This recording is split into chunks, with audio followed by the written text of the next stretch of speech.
It is National Credit Card Reduction Day. There's a day for everything, guys, but this is a reminder that credit cards should be used wisely no matter the limit they give you. But of course, debt happens. So Mika Saunders joins us now with more on paying off those credit cards and keeping them that way, which is the hard part, right, Mika? Definitely. Oh my goodness, you are doing God's work, because right now it seems like every other news article I read is about how, debt is really mounting for just middle income people, right? Yes, definitely. It's one of the biggest challenges that middle income families have.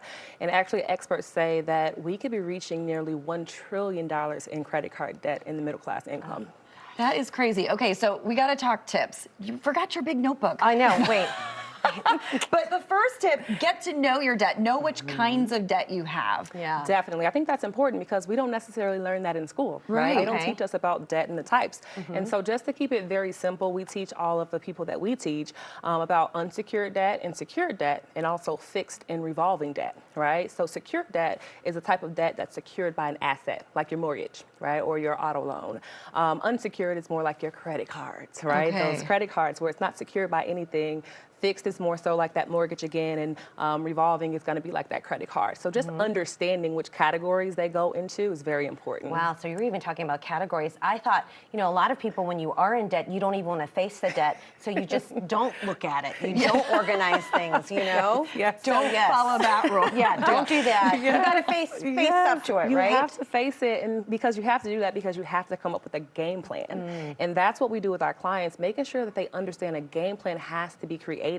And one of our game plans that we do is going to be debt stacking. Debt stacking is so important. And first it starts with understanding, and now let's see what can we do to eliminate this debt.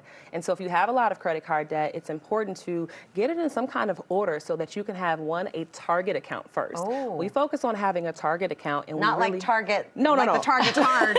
Because I have one of those. So. And I'm glad you said that, because during this process, do not go to Target, because we don't want to accumulate more debt during this process. Yes. And so you focus on a target account, you put a certain amount towards that account, pay all the rest of your credit card debt, and then once you pay off that target account, you roll that amount to the next target account. Oh, When you okay. pick that target account, the first one, is this an account that has the least amount of money, or how are we picking which one to pay off first? That's a good question. So with our technology, we kind of look and see which one will make the most sense based on the interest rate and also how much you owe on that debt. Oh, wow. And So it's not based just on the that. highest APR or the No. one that maybe has the least or the most amount. No, because sometimes psychology plays into it. And so sometimes you need to see that win, and you need to Yeah. pay off one of those accounts and then see, oh, I'm winning. I'm actually Yeah. making some leeway here.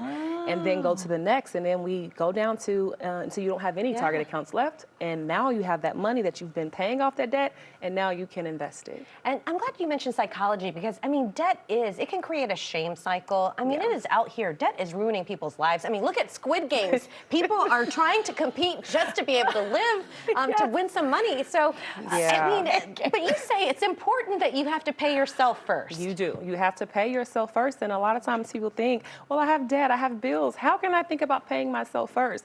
But if we can think about paying bills and paying all of these other expenses, we have to think about ourselves and our well-being first, because at some point everyone has to retire, right? Yeah. And we wake up one day and we're 65 and we don't work anymore and we don't have any money. And so we have to make sure that we prioritize paying ourselves first. So pay down that debt, pay yourself first, and then you look up and you can be financially secure at some point. And if people need a little help, if this wasn't enough, you're having an event April 10th. Yes, April 10th. So we have a monthly event. It's actually called Wine and Wealth.